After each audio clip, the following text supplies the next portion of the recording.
Hello, everyone. I'm Eric, and with me are Rejoice and Christiana. We are the Chairman's Initiative Peer Educators at the University of Ghana.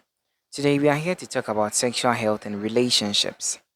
Hi, I'm Rejoice. We've gathered here to share what we learned about topics like HIV prevention, consent, contraception use, digital safety, and how culture influences all this. Hi everyone, I'm Christiana. Think of this like a friendly radio chat where we discuss our own experiences and facts we've read. We'll bounce ideas off each other in a natural way, but we'll also share facts from research and official sources to keep things accurate. Today's issues are serious, but we will keep it conversational. Let's start with HIV and STI prevention. So I read a report saying that in Ghana there are about 50 new HIV infections every day. That's really alarming. Wow, that's a lot. And recent studies show around 1.7% of Ghanaians, that is over 334,000 people, are living with HIV. It's a generalized epidemic here. Exactly. That means protecting ourselves matters. Condoms are one reliable way. They block HIV and most other STIs. In fact, research shows if used correctly, condoms prevent about 80 to 95% of HIV transmissions, and they are 98% effective at preventing pregnancy when used perfectly. It's worth pointing out that condoms are the only method that protect against both pregnancy and STIs. We should stress that using condoms isn't just about pregnancy, it's about staying STI free. And remember, it's not just HIV. Other STIs like chlamydia, gonorrhea, syphilis are also out there. Getting regular checkups can catch these early. Plus, if you ever are sexually active, both partners should get tested for HIV and STIs regularly. Right. The first step in fighting HIV is knowing your status. UNAIDS goals stress that 95% of people with HIV should know they have it and be on treatment. So, go for a testing. It's confidential and helps you stay healthy or get treatment early. Also, if a person is HIV positive, taking antiretroviral treatment makes their viral load undetectable, which effectively means they can't sexually transmit the virus. So, prevention also includes treatment as prevention. And there's a PrEP medication you can take to prevent HIV if you are at high risk. Beyond condom testing, we should talk about practical things like negotiation skills. In Ghanaian culture, young people often find it hard to insist on safe sex because of shyness or stigma.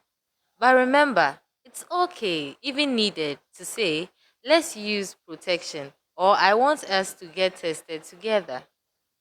Agreed. Part of prevention is open communication. Don't be afraid to talk to your partner. Cultural norms sometimes shame people for talking about sex. But honestly, open talk is how you stay safe. Let's switch gears to consent. A lot of students get confused about this. Consent means clear, freely given yes to any sexual activity.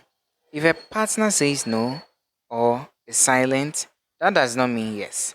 Legally, Ghana's criminal code says that anyone under 16 cannot give legal consent to sex. Also, if someone is extremely drunk, unconscious, or threatened, that's not valid consent either. In other words, under Ghanaian law, consent is void if it is obtained by force, through deceit, or if the person is under 16, among other cases. So if your friend's partner forced them or tricked them, that's rape by law. To put it simple, any sexual act without clear consent is rape. The World Health Organization defines rape as any forced or coerced penetration. It doesn't only mean violent assault. Even taking advantage of someone who is incapacitated or deceived is rape. And it's important to remember a genuine relationship doesn't automatically need to include sex.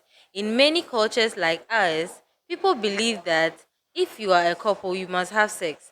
But in reality, You can have a respectful relationship without ever doing anything sexual, and that's perfectly fine.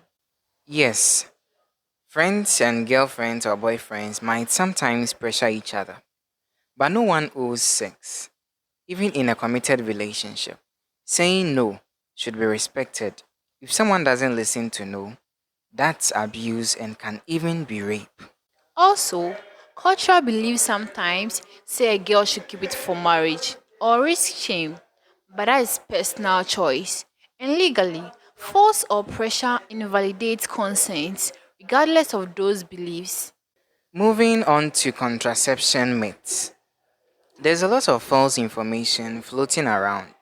For example, some people say condoms reduce pleasure. Yeah, I've heard that.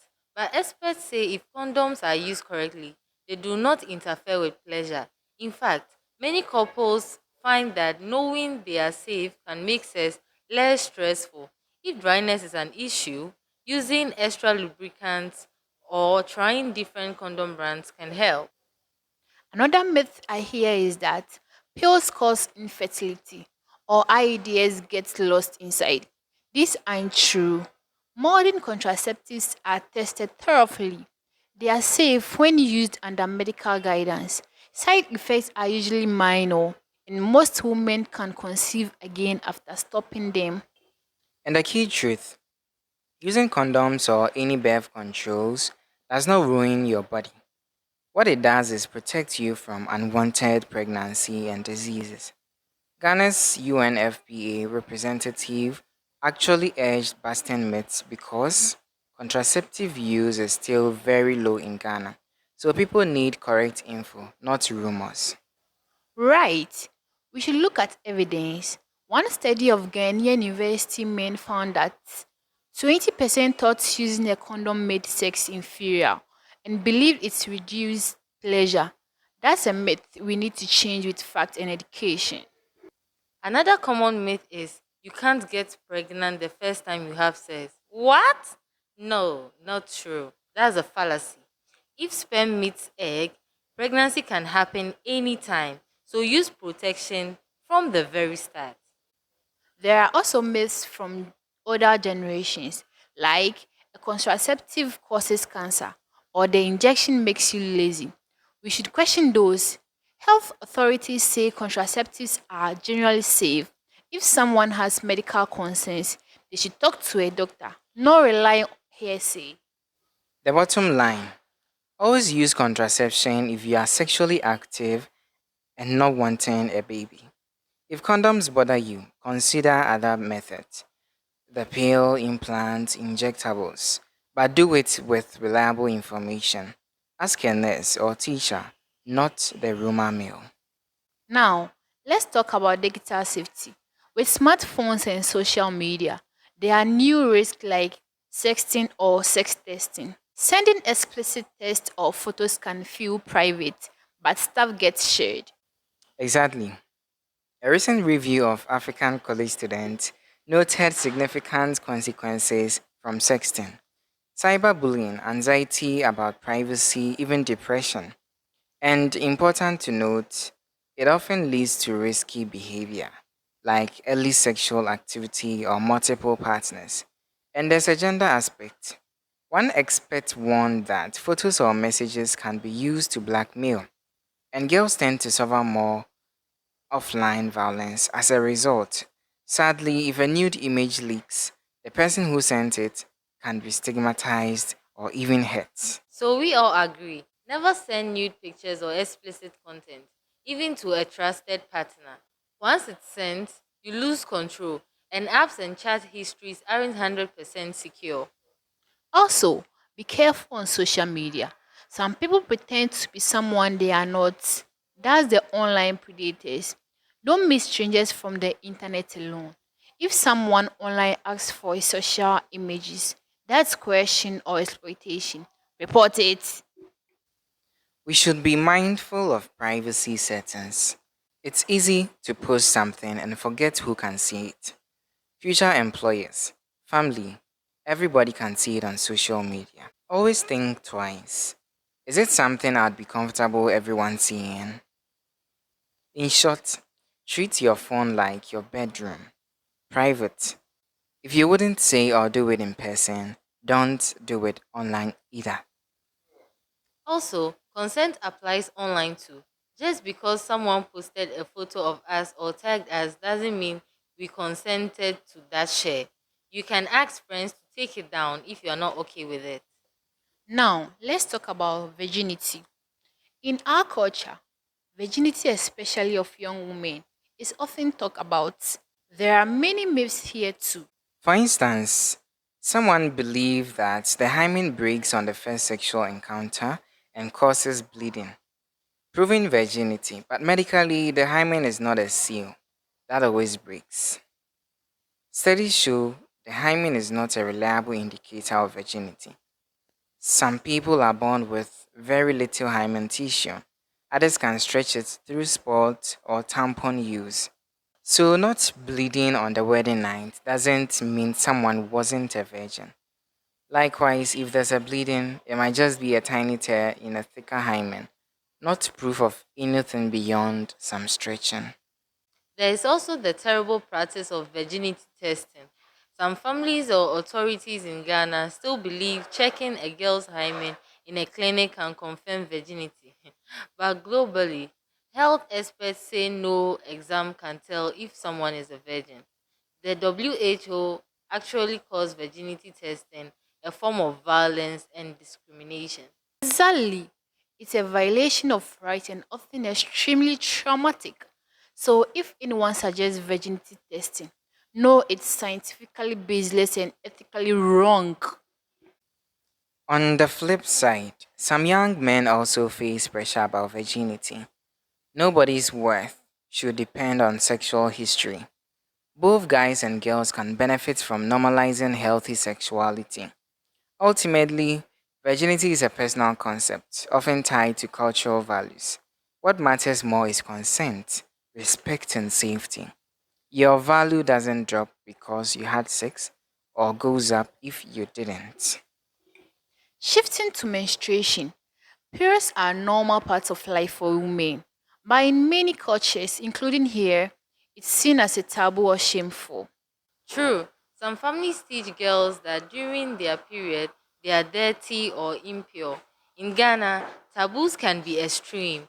Women may be told not to shake hands with men, not to drink from the same cup, not to cook, or even pray during menstruation. That's just not based on science. Such beliefs isolate girls. Actually, about 95% of Ghanaian schoolgirls report they sometimes miss school during their period. They either can't afford sanitary products, have no place to change pads, or face teasing if they stain their clothes. Many schools in Ghana still lack basic facilities like private latrines or wash areas for girls. This means a girl may choose to skip class rather than risk embarrassment. We need to change that. Also, myths like you can't swim or you get sick if you touch food are false. The truth is, you should wash regularly if you can, change sanitary materials often, and stay healthy. A lot of women make pads from clothes better than nothing, but commercial pads or menstrual cups are far more hygienic if available. Importantly, boys should also learn about menstruation. It's not something girls can hide forever. If future husbands or fathers don't understand periods, it adds to stigma. And we should support initiatives like Day for Girls and others that distribute pads and teach menstrual health. Every girl deserves to manage her period with dignity. All these topics, sex, HIV, menstruation, are influenced by our society and culture. For example, Ghana is a very religious country. About 65% are Christians and 15% are Muslims. Most faith traditions here emphasize abstinence before marriage and modesty. This can protect young people from premature sexual activity, but sometimes it also means people feel guilty about using condoms or talking openly. Family values matters too. Many parents want us to behave and can be strict about boy-girl relationships. That pressure can make it hard to discuss these topics at home. On the other hand, peer influence is huge. If your friends are sexually active or think condoms are uncool, you might feel pushed in that direction. You have to remember, it's okay to have different values from your peers. And then there's social media. We are all connected online, and sometimes we see unrealistic images of sex or relationships. A recent Ghana study found that teenagers who used social media were more likely to engage in risky sexual behaviors. It also shows how what we see online can affect our choices. But social media can be a force for good too. For instance, there are educational campaigns and hotlines on WhatsApp or Facebook where people can ask anonymous questions about sex and get accurate answers. We need to balance it. In summary, our beliefs about sex and health come from a mix of religion, family, culture, and peers. Being aware of these influences helps us make smart choices. Before we sign off, let's each share one reflection. I've realized how important it is to question myths. If I ever hear conversation ruin virginity or periods are shameful, I'll remember what we discussed and say, actually, that's not true. For me, I learned to never take someone else's word on something like contraception without checking reliable information. And I will speak up if someone thinks permission or pressure is okay. For me, consent is everything. I've thought a lot about stigma, whether around HIV or menstruation or rape. It's all on us to reduce stigma by talking openly. I plan to encourage my friends to get tested regularly and to support classmates who might need pass or health info. I'm going to be a better digital citizen. No more forwarding silly messages. I'll think twice and I'll also listen more to friends who might want advice. They should feel safe to come to me. Finally, a call to action for listeners. Get informed and get tested. Know your HIV and STI status. Use the campus clinic or mobile testing event. Regularly testing is power. Practice safe sex. Always use condoms and trust that they don't ruin pleasure and other birth control correctly. Talk to your partners about protection. Respect consent. In every interaction, check for a clear, enthusiastic yes. Remember Ghana's law, anyone under 18 or under pressure can't give real consent. Fight myth. Share the facts we talked about. Tell someone that hymens don't equal virginity or that menstruation taboos are false. Correct misinformation among your friends and family. Use technology wisely. Think before you post or send any sexual content. Protect your privacy and your friends' privacy. Be kind online, stop cyberbullying, and report if you see it. Support each other. Check in on friends if you hear a rumor or see someone in trouble. Maybe they've been coerced or teased. Speak up or get them help. Demand change. If there are no adequate facilities like girls' latrines or accessible health centers, join student groups, talk to leaders, or start petitions. We deserve safe campuses. These are small steps we can all take. We've covered a lot, but the main thing is talk to each other. Exactly. Talk to your friends, mentors, health services. This campaign is about peer support. Thanks for listening to our discussion. We hope you learned something useful and will share it. Together, we can break down the taboos and keep our campuses community healthy and safe. Thanks Thanks for for tuning tuning in. in. Stay Stay safe, safe, stay stay informed, informed, and and take take care care of of each each other. other.